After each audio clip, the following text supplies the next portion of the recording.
Federalist No. 15. The Insufficiency of the Present Confederation to Preserve the Union. December 1st, 1787. By Alexander Hamilton. From the Federalist Papers.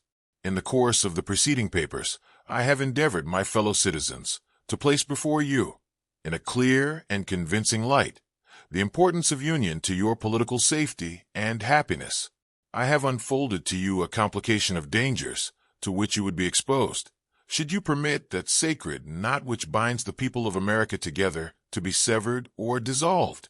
It remains to inquire whether any government adequate to the exigencies of the Union has been devised, and if not, whether the existing Confederation is sufficient to secure the objects of our political welfare.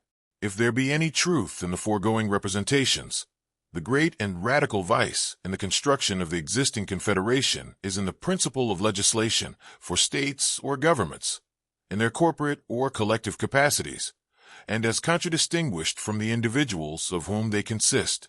Though this principle does not run through all the powers delegated to the Union, yet it pervades and governs those on which the efficacy of the rest depends.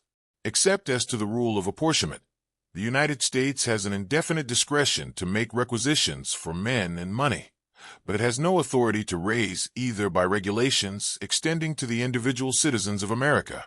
The consequence of this is that though in theory their resolutions concerning these objects are laws, constitutionally binding on the members of the Union, yet in practice they are mere recommendations which the states observe or disregard at their option. It is a singular instance of the capriciousness of the human mind that after all the admonitions we have had from experience on this head, there should still be found men who object to the new Constitution for deviating from a principle which has been found the bane of the old. Government implies the power of making laws. It is essential to the idea of a law that it be attended with a sanction, or, in other words, a penalty or punishment for disobedience. If there be no penalty annexed to disobedience, the resolutions or commands which pretend to be laws will, in fact, amount to nothing more than advice or recommendation. This penalty, wherever it is possible, must be inflicted by the courts of justice, or by the executive authority of the government. But if there be no power in the government to enforce obedience, the supposed laws are nothing more than empty declarations. We must extend the authority of the Union to the persons of the citizens, the only proper objects of government. No government can exist without the power to enforce its laws.